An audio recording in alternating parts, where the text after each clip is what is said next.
Muy buenos días a todos desde el Centro de Medio de las Américas del Departamento de Estado de Estados Unidos. Hoy nos encontramos en Denver, Colorado, participando de la primera cumbre de las ciudades de América Latina. Quisiera dar la bienvenida a todos los periodistas y nuestros participantes de toda la región. Esta mañana tenemos el placer de que nos acompañe Marta Youth, subsecretaria de Estado, adjunta principal de la Oficina de Población, Refugiados y Migración, y Blas Núñez Neto, subsecretario interino de Política Fronteriza e Inmigración en el Departamento de Seguridad Nacional, para destacar los planes del gobierno de los Estados Unidos para ampliar el acceso a vías legales a los Estados Unidos para solicitantes de asilo, refugiados y migrantes, y para aumentar la cooperación en seguridad fronteriza en América del Sur y Central. También discutirán los preparativos del gobierno de los Estados Unidos para el fin de la Orden de Salud Pública del Título 42 el 11 de mayo. Comenzaremos la llamada de hoy con los comentarios de apertura de los subsecretarios y luego pasaremos a sus preguntas. En cualquier momento durante la llamada, si desea hacer una pregunta en vivo, indíquelo haciendo clic en el botón de levantar la mano. Le pedimos que por favor escriba su nombre y medio de comunicación en la convocatoria. Si envió su pregunta de antemano, ya la hemos incorporado en la fila. Como recordatorio, la llamada de hoy es de atribución o on the record. La misma también está siendo grabada y con eso le paso la palabra a la subsecretaria Youth. Muy buenos días. Gracias, Cristina. El día de ayer, el secretario de Estado de los Estados Unidos, Anthony Blinken, y el secretario de Seguridad Nacional, Alejandro Mayorkas, anunciaron nuevas importantes medidas para abordar los flujos de migración irregular sin precedentes en la frontera suroeste de Estados Unidos, ampliando las vías lícitas a Estados Unidos, incluso vías lícitas para protección, determinados programas de permisos, en inglés humanitarian parole, reunificación familiar y también vías laborales. Abordar los desafíos que plantea la migración irregular, brindar protección a refugiados y solicitantes de asilo y ofrecer vías legales para la migración son prioridades claves de la administración Biden-Harris. El desplazamiento forzado en el hemisferio occidental ha alcanzado niveles históricos que representan una quinta parte de más de 100 millones de personas desplazados forzosamente de sus hogares en el mundo. La migración afecta a todos los países de la región, pero ningún país por sí solo puede brindar soluciones para los millones de personas desplazadas. Por eso, mediante una decisión histórica, Estados Unidos y otros países del hemisferio anunciaron medidas innovadoras para establecer centros regionales, en inglés Regional Processing Centers, en emplazamientos clave del hemisferio occidental para reducir la migración irregular y facilitar vías seguras, ordenadas, humanas y lícitas para solicitantes de asilo, refugiados, migrantes, personas que quisieran reunificar con sus familias o trabajar en los Estados Unidos o también en otros países. Pronto empezaremos a instalar esos centros en países socios que ofrecerán una evaluación preliminar para vías lícitas dentro de la región. Los detalles operativos se están definiendo, pero a modo de anticipo, puedo decir que las personas de la región podrán hacer una cita para visitar el centro más próximo antes de viajar, obtener una entrevista con un especialista y, si son elegibles, ser procesados con celeridad para acceder por vías lícitas a Estados Unidos y también a Canadá o a España. Los primeros centros se instalarán en varios países de la región como Colombia y Guatemala. Tenemos previsto anunciar más países en breve. A fin de facilitar un acceso más sencillo en a las vías lícitas, esos centros de información y asistencia pueden agilizar la evaluación previa de las personas para esas vías lícitas. Esos centros serán implementados por organizaciones internacionales socios y ellos lo van a evaluar a las personas y pueden, y si las personas son elegibles, pueden ser derivados para su reasentamiento como refugiados u otras vías lícitas. Estados Unidos ha comprometido a considerar a miles más de refugiados procedentes del hemisferio occidental cada mes al programa de Estados Unidos de admisión de refugiados. Los criterios estadounidenses para el reasentamiento de refugiados no cambiarán, pero sin embargo confiamos en que a hacer más evaluaciones podremos identificar a más personas elegibles. Conforme se mencionó en el anuncio del día de ayer, las medidas anunciadas se implementarán en coordinación estrecha con socios regionales, incluidos los gobiernos de Canadá, España, Colombia, Guatemala. Trabajamos muy de cerca con el gobierno de México y esa iniciativa se basa en el resultado exitoso de procesos recientes que han reducido de manera significativa los cruces irregulares en la frontera mediante una combinación de más vías lícitas, así como expulsión rápida de personas que no utilizan las vías lícitas. Agradecemos contar con socios en la región y fuera de ella. También pretendemos apoyar a migrantes y refugiados y que comparten nuestra determinación de brindar protección y alternativa que ofrecen vías lícitas a poblaciones vulnerables. Muchísimas gracias, Cristina.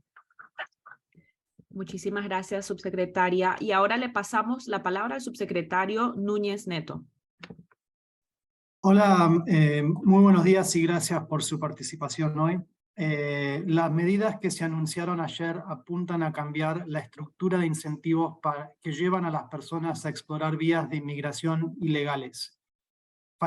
Facilitan el acceso seguro y ordenado a vías legales en el hemisferio occidental para que menos migrantes pongan en riesgo su vida intentando llegar de manera directa y ilegal a la frontera suroeste. Estas medidas incluyen los centros de procesamiento regional que mi compañera acaba de describir, pero también anunciamos otras medidas muy importantes ayer. Anunciamos nuestra intención de expandir los procesos de permisos para la reunificación familiar, que existen ya desde hace bastante tiempo para ciudadanos cubanos y haitianos, a 4 países nuevos: Guatemala, El Salvador, Honduras y Colombia. Estos procesos dejan que las personas procedentes de estos países que tengan solicitudes aprobadas por motivos familiares pueden reencontrarse con sus familias más pronto aquí en los Estados Unidos. Y anunciamos que los procesos de parol basados en patrocinadores para los ciudadanos de Cuba, Haití, Nicaragua y Venezuela que se anunciaron en enero seguirán en vigencia después que se levante la Autoridad de Salud Pública en la frontera el 11 de mayo. Y eso incluye nuestra intención de devolver ciudadanos de esos países a México que cruzan de manera ilegal por nuestra frontera y no establecen una base legal para quedarse en los Estados Unidos. Por último, también anunciamos que vamos a aumentar las citas disponibles en nuestra aplicación móvil CBP One o CBP ONE para migrantes de cualquier país que quieren presentarse en la frontera de una manera segura y ordenada para ser procesados en un punto de entrada. Al mismo tiempo, las medidas que anunciamos ayer imponen consecuencias muy significativas para las personas que cruzan nuestra frontera ilegalmente. Vamos a incrementar de manera significativa el uso de repatriación acelerada a las personas que lleguen a la frontera suroeste y no tengan un fundamento legal para permanecer. Las personas expulsadas no podrán ingresar a Estados Unidos por 5 años y podrían ser procesadas penalmente por cada intento posterior que realicen para cruzar la frontera en forma ilegal. Además, estamos terminando de elaborar la reglamentación propuesta previamente este año en forma conjunta por los Departamentos de Justicia y de Seguridad Nacional. Esta medida incentivará a las personas a utilizar las vías legales, seguras y ordenadas que estamos anunciando hoy para desincentivar cruces de frontera peligrosos y ilegales. Establece la reglamentación una nueva condición a la elegibilidad para el asilo para quienes no utilicen estas vías legales. Los departamentos de Justicia y Seguridad Nacional tienen como objetivo terminar de definir esta reglamentación el 11 de mayo para que sea aplicada inmediatamente cuando se levanta la Autoridad de Salud Pública. En resumen, nuestra frontera no va a estar abierta el 12 de mayo. Vamos a imponer consecuencias nuevas y muy importantes para las personas que no utilizan todos estos canales legales nuevos que estamos abriendo para migrar directamente a los Estados Unidos. Y a todos los migrantes que tal vez están escuchando, les ruego que no crean las mentiras que cuentan los pandilleros y el crimen organizado. Por favor, utilizan estas opciones legales, ordenadas y seguras que estamos ofreciendo. Muchísimas gracias.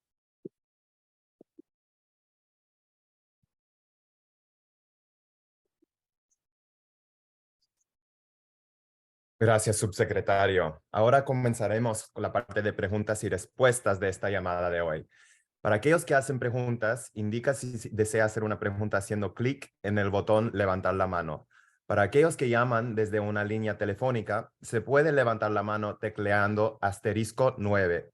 Si le llamamos, puede activar el audio tecleando *6. Le pedimos que se limite a una pregunta relacionada con el tema de la sesión de hoy. Y les pedimos que sean considerados con otros periodistas en la llamada y hagan sus preguntas los más breves posible. Por favor, indique su nombre y afiliación antes de hacer su pregunta. Nuestra primera pregunta va para Juan Camilo Merlano de Caracol TV. Por favor, active su audio. Buenos días, ¿me escuchan? Sí, adelante.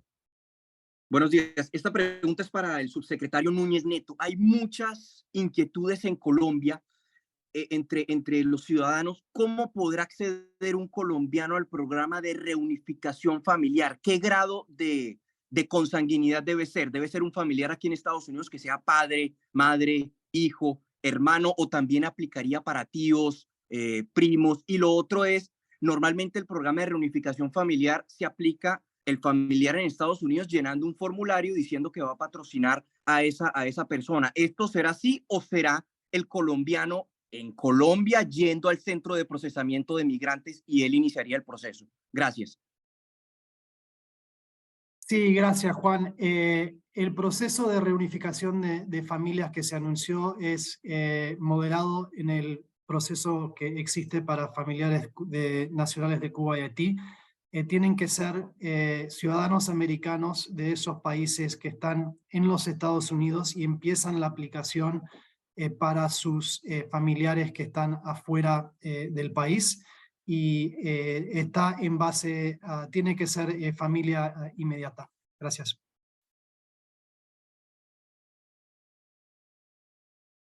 La próxima pregunta recibimos de Fidel Gutiérrez de CNN.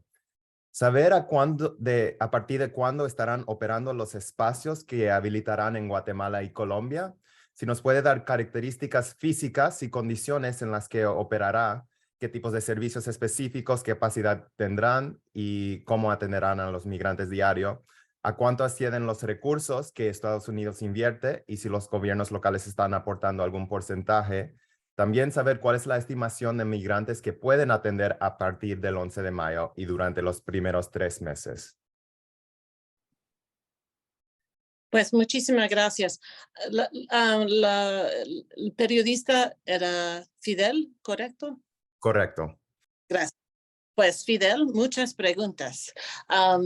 Para empezar, los servicios que van a brindar esos centros, como he dicho para empezar, van a ser especialistas allí que van a entrevistar personas para ver si son elegibles para las varias tipos de vías lícitas para llegar en los Estados Unidos, como para llegar también en España o en Canadá.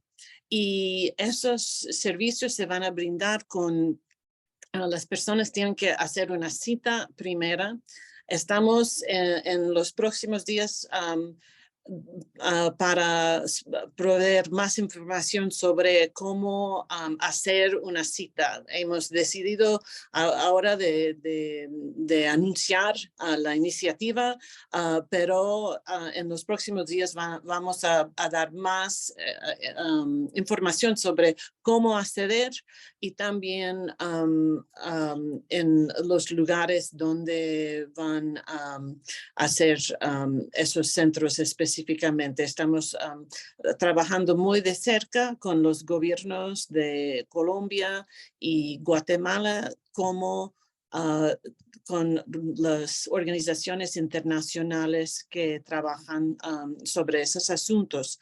Los recursos van a ser todo de los Estados Unidos y yo creo que ya. Yo creo que eso era todas las preguntas. Gracias.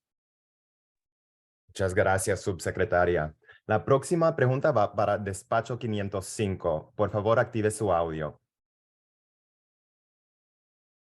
Hola, buenas tardes. Buenos días. Mi pregunta es para el subsecretario Núñez. Quería saber si con esta inclusión de nuevos países al programa Parol, ¿cuál va a ser el cupo? Porque actualmente para Cuba, Venezuela, Haití y Nicaragua es de 30,000 al mes. Si se sube ese cupo, y también él mencionaba que la frontera iba a estar cerrada a partir del 11 de mayo. ¿Eso qué significa? ¿Que no va a poder acceder, cruzar la frontera para pedir asilo ningún migrante de ningún país, o solamente los que actualmente son elegibles al parol? Gracias. Hola, muchas gracias.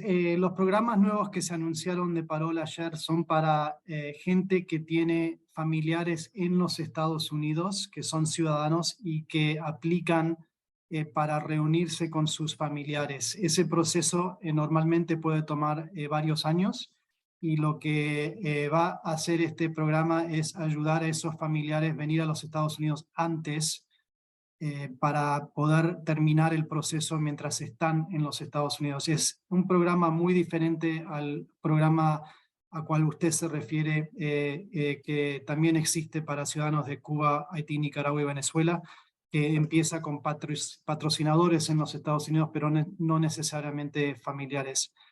En términos de su segunda pregunta, como indiqué de entrada, anunciamos nuestra intención de terminar esta reglamentación nueva que va a poner condiciones en la elegibilidad para asilo para individuos que se encuentran en la frontera y que no utilizaron estos canales legales para entrar.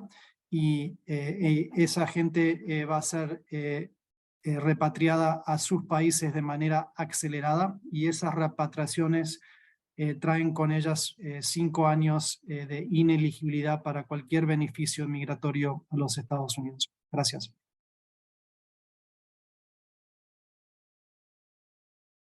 Muchas gracias, subsecretario. La próxima pregunta va para Javier Díaz Machado de Univisión. Por favor, active su audio.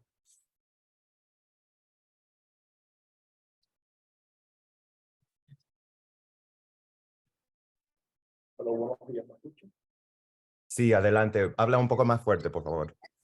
Sí, gracias, buenos días. Mi pregunta es si los migrantes cuando lleguen a los centros de procesamiento, ellos son los que deciden si viajan a Estados Unidos, Canadá o España, o eso lo va a decidir el gobierno, las instituciones que estén encargadas en Colombia o en Guatemala, dependiendo de las posibilidades o los cupos que estén disponibles para estos 3 países. ¿Cómo va a funcionar exactamente este proceso? procesos? Por ejemplo, si una persona quiere viajar a Estados Unidos, pero le dicen que tiene que ir a España, ¿qué protocolo van a seguir? Pues, ¿me puede ayudar? Yo escuché, Javier, era un poco, pero no era muy claro la... Sí, yo entendí que la pregunta es si la persona pretende pasar por un país terciario como España, ¿cuál sería el procedimiento para ese tipo de migrante? Vale, a través los centros. En los centros, las personas los especialistas que están allí van a ser capacitados para entender los criterios de cada país para cada vía lícita. Por ejemplo, para las vías para parole humanitario, para los programas laborales de España, decimos, los programas laborales de los Estados Unidos. Las personas allí en los centros van a conocer todos los varios criterios y trámites que las personas tienen que hacer para acceder a los varios vías lícitas. Van a tener una conversación con las personas para ver cuáles son las posibilidades para ellos y cuál vía es más adecuada para la persona, pero los gobiernos de los Estados Unidos, como los gobiernos de Canadá y España, van a dar a las organizaciones internacionales los criterios. Gracias. Muchas gracias, subsecretaria. La próxima pregunta nos viene de Mónica Fernández Salinas, de Periodismo de Barrio, de Cuba. ¿Cuál es el número actual de ciudadanos cubanos que han sido admitidos en los Estados Unidos como beneficiarios del proceso de permanencia temporal para cubanos, haitianos, nicaragüenses y venezolanos anunciado en enero de 2023? Además, ¿hay información disponible sobre la cantidad de casos pendientes por resolver en el programa de parol para reunificación de familias cubanas? Lo siento, no tengo esos números adelante conmigo en este preciso momento, pero si se comunica con Luis Miranda, que está acá en la llamada, podemos darle los datos que tenemos, pero le puedo decir que miles y miles de cubanos han beneficiado de ese programa de parol. Gracias.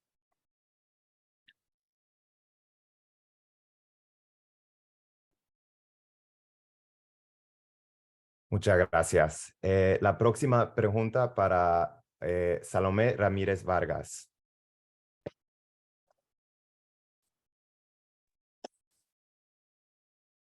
Hola, ¿me escuchan? Sí. Gracias.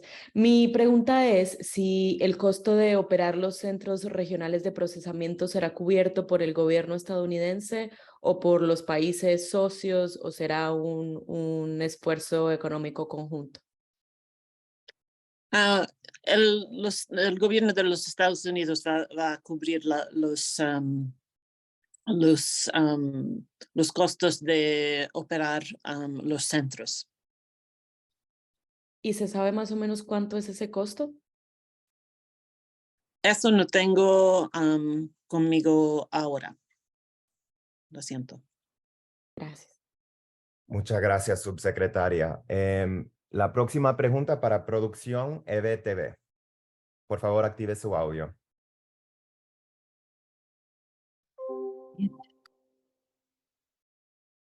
Active su audio de nuevo, por favor.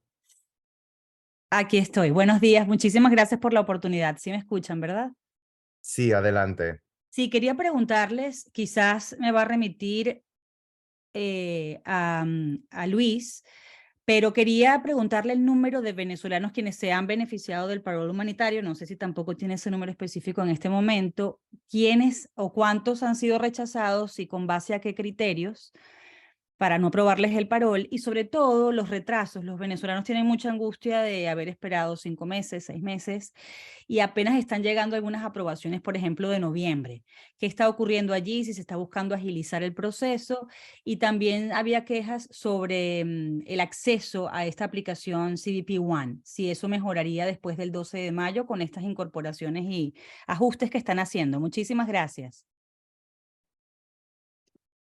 Mira, yo puedo contestar eso. Hasta finales de marzo, más de 55,000 cubanos, nicaragüenses y haitianos recibieron eh, todo el proceso de revisación y autorización de viaje, y más de 40,000 venezolanos. O sea, estamos hablando de 95,000 en total de cubanos, nicaragüenses y haitianos y venezolanos que recibieron la autorización de viajar solo hasta fines de marzo. O sea que todo lo que estás diciendo de que el proceso está demorado o lo que sea, no se justifica con las cifras. Además de eso, casi 15,000 cubanos, 18,000 haitianos, 7,500 nicaragüenses y 32,000 venezolanos ya han llegado legalmente a través de estos procesos hasta fines de marzo. Actualizaremos las cifras al finalizar este mes. Muchas gracias, Luis. Muchas gracias, Luis. La próxima pregunta va para Sonia Pérez de AP. Por favor, active su audio. ¿Me escuchan? Buenos días. Adelante, Sonia. Buenos Gracias. días. En el caso de Guatemala, nosotros tenemos duda sobre la instalación del centro. Por ejemplo, si un guatemalteco va a ir a la instalación al centro a buscar información, o si ustedes también van a intentar que los migrantes que están en Guatemala, de Honduras, El Salvador, Cuba, Venezuela, de donde sea, puedan a través de ese centro ir a solicitar su asilo. O sea, es abierto no solo para guatemaltecos, sino también para otros migrantes. Y quiero saber también qué va a pasar con los miles de migrantes que están en la frontera sur de Estados Unidos y México. ¿Se va a instalar un centro allí también para que se atienda a esta gente, o cómo va a solucionarse esa situación? Gracias. Gracias, Sonia. Sí, por primero quería decir que cuando abren los centros, las personas tienen que hacer una cita. Una de las cosas que está muy clara es que personas, cuando abren los centros, que personas tienen que llegar, no tienen que viajar y llegar a los centros si no tienen citas. Es bien importante, si no, los centros, muchas personas van a llegar y va a ser muy difícil para brindar asistencia. En Guatemala, si guatemaltecos como migrantes de otros países del hemisferio podrán hacer citas cuando anunciamos cómo hacer las citas, pero van a brindar apoyo a guatemaltecos, pero también van a brindar apoyo a migrantes de toda la región. Y quería también aclarar que no están solicitando asilo porque asilo no se puede solicitar en Guatemala. Lo que están solicitando es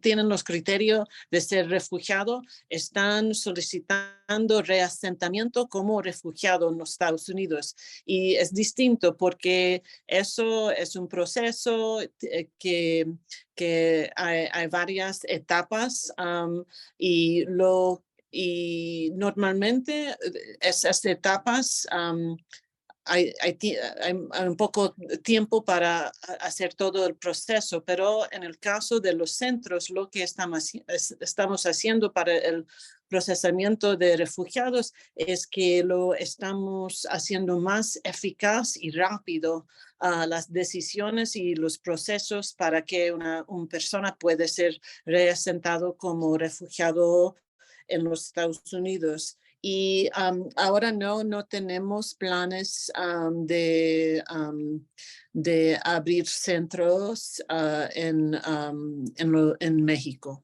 Gracias. Muchas gracias, subsecretaria.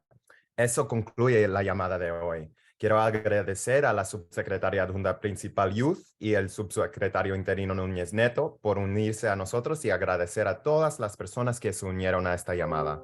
Les mandaremos una transcripción de la llamada de hoy. Tendremos una grabación disponible por si les interesa tenerla. Si tiene alguna pregunta sobre la llamada de hoy, puede comunicarse con Miami Media Hub en miamihub@state.gov. Muchas gracias.